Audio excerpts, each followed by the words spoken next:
भारत का इतिहास कई हजार वर्ष पुराना माना जाता है। भारत के इतिहास को अगर विश्व के इतिहास के महान अध्यायों में से एक कहा जाए तो इसे अतिशयोक्ति नहीं कहा जा सकता। इसका वर्णन करते हुए भारत के पहले प्रधानमंत्री जवाहरलाल नेहरू ने कहा था, विरोधाभासों से भरा लेकिन मजबूत अदृश्य धागों से बंधा। भारतीय इतिहास की विशेषता है कि वो खुद को तलाशने की सतत प्रक्रिया में लगा रहता है और लगातार बढ़ता रहता है। इसीलिए इसे एक बार में समझने की कोशिश करने वालों को ये मायावी लगता है। इस वीडियो में हम भारत के इतिहास को मानव के जन्म से लेकर आज के आधुनिक भारत के बनने तक के पूरे सफर को देखेंगे। आर्कियोलॉजिस्ट का अनुमान है कि धरती पर सबसे पहले मानव जैसे लोग आज से लगभग 53 लाख वर्ष पूर्व प्रकट हुए। धीरे धीरे कई प्रकार के मानव धरती पर अस्तित्व में आए, परंतु कुछ समय के पश्चात वह लुप्त हो गए। अगर आज के मानव की बात करें, जिन्हें हम होमो सेपियंस कहते हैं, वह होमो सेपियंस लगभग 2 लाख वर्ष पूर्व पूर्वी अफ्रीका में धरती पर अस्तित्व में आया। माना जाता है कि सबके पूर्वज अफ्रीकी ही थे। भारत के इतिहास को हम युगों के अनुसार देखते हैं। पहला है प्री हिस्टोरिक पीरियड, यानी कि पूर्व ऐतिहासिक काल। इस काल में मनुष्य ने घटनाओं का कोई लिखित विवरण नहीं रखा। इस समय के विषय में जो भी जानकारी मिलती है वह पाषाण के उपकरणों, मिट्टी के बर्तनों, खिलौने आदि से प्राप्त होती है।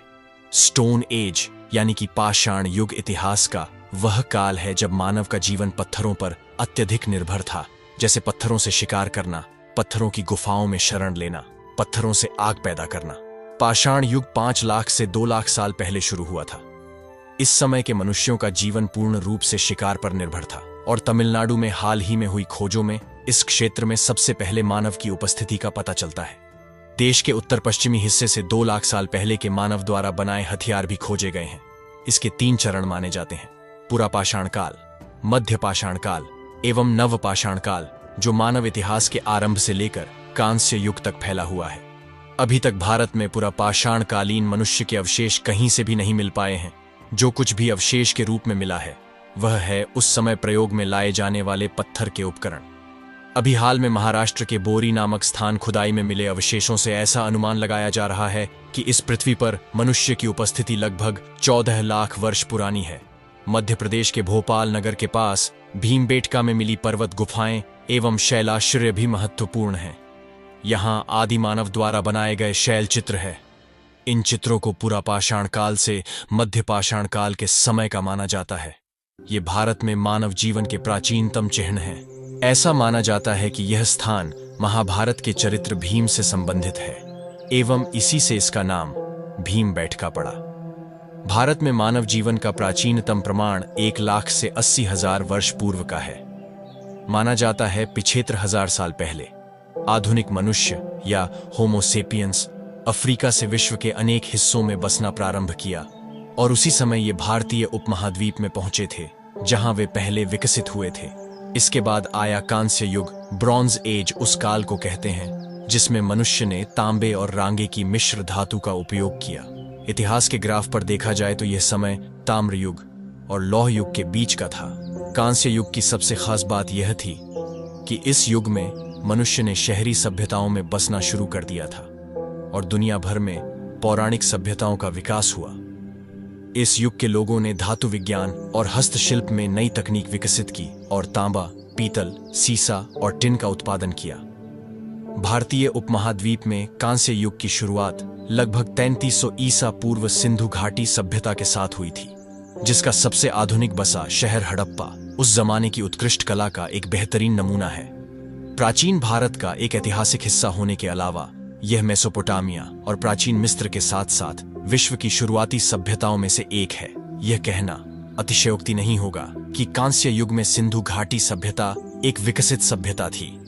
अब शुरुआत होती है भारत के अर्ली हिस्टोरिकल पीरियड। इस काल की शुरुआत वैदिक काल से होती है।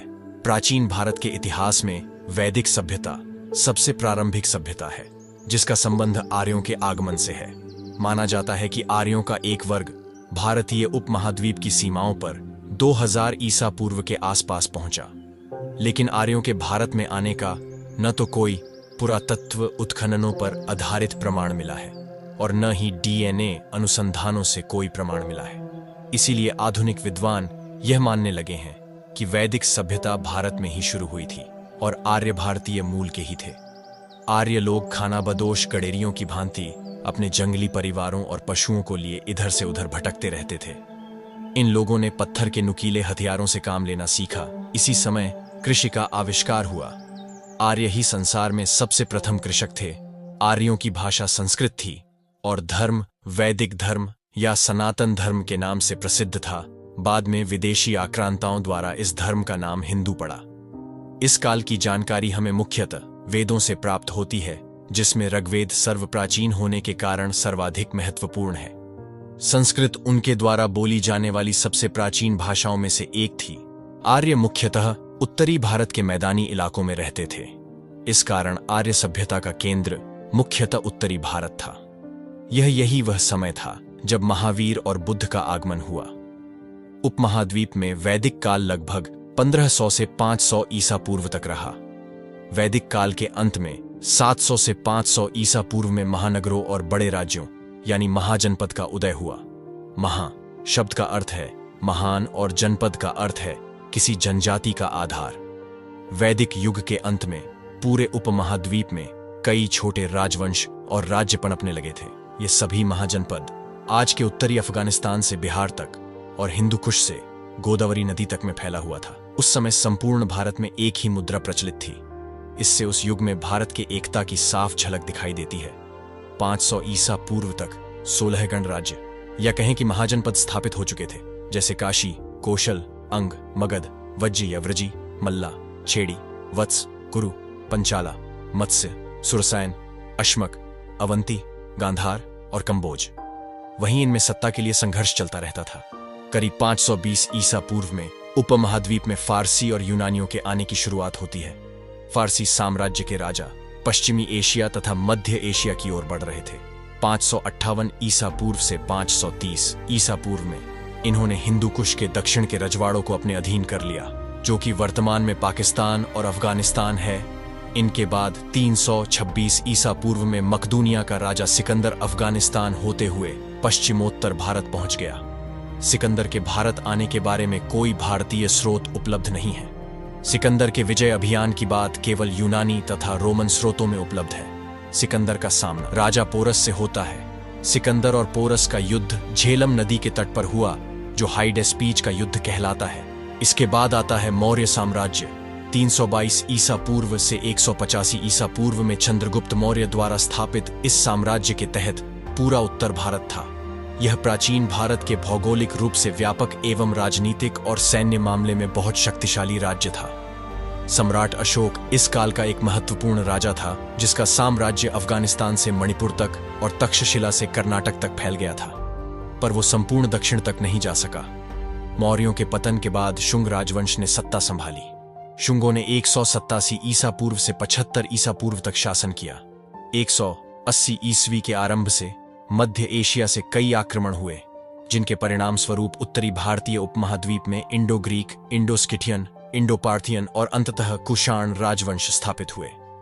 3री शताब्दी के आगे का समय, जब भारत पर गुप्त वंश का शासन था, भारत का स्वर्णिम काल कहलाया।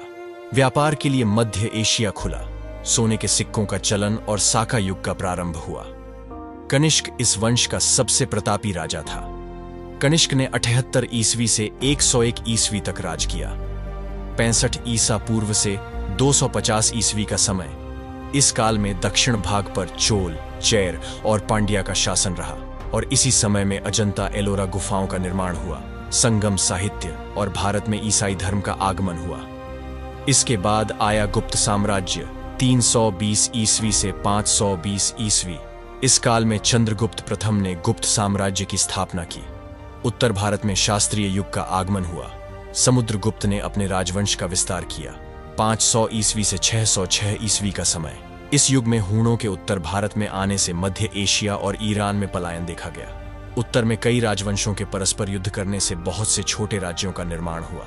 606 ईस्वी से 647 ईस्वी का समय, इस समय हर्षवर्धन के शासनकाल में प्रसिद्ध चीनी यात्री हेन त्सांग ने भारत की यात्रा की।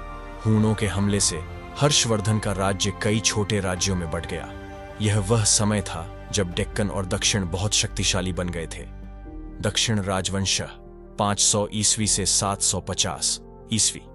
इस दौर में चालुक्य, पल्लव और पंड्या साम्राज्य पनपा और पारसी भारत आए। 750 से 1000 ईस्वी। इस समय उत्तर भारत और डेक्कन में कई शक्तिशाली साम्राज्यों का उदय हुआ था, जिनमें पाल, प्रतिहार और राष्ट्रकूट सबसे महत्वपूर्ण थे। राष्ट्रकूट साम्राज्य सबसे लंबे समय तक चलने वाला साम्राज्य था, जो अपने समय में सर्वाधिक शक्तिशाली भी था। इसी दौर में राजपूत कुलों का उदय हुआ। इस अवधि में ही भारत पर तुर्कों का आक्रमण हुआ। 8वीं सदी में सिंध पर अरबों का अधिकार हो गया। यह इस्लाम का भारत में प्रवेश माना जाता है। 962 ईस्वी में दक्षिण एशिया के हिंदू और बौद्ध साम्राज्यों के ऊपर सेना द्वारा, जो कि फारस और मध्य एशिया से आए थे, व्यापक स्तर पर हमले होने लगे। इनमें से महमूद गजनवी ने सिंधु नदी के पूर्व में तथा यमुना नदी के पश्चिम में बसे साम्राज्यों को 997 ईस्वी से 1030 ईस्वी तक 17 बार लूटा। इसके बाद गौर वंश के सुल्तान मोहम्मद गौरी ने उत्तर भारत पर योजनाबद्ध तरीके से हमले करना आरंभ किया। 12वीं सदी के अंत तक भारत पर तुर्क, अफगान तथा फरसी आक्रमण बहुत तेज हो गए थे। मोहम्मद गौरी के बारंबार आक्रमण ने दिल्ली सल्तनत को हिलाकर रख दिया। 1192 ईस्वी में तराइन के युद्ध में दिल्ली के चौहान वंश के शासक पृथ्वीराज चौहान पराजित हुए और इसके बाद दिल्ली की सत्ता पर पश्चिमी आक्रांताओं का कब्जा हो गया।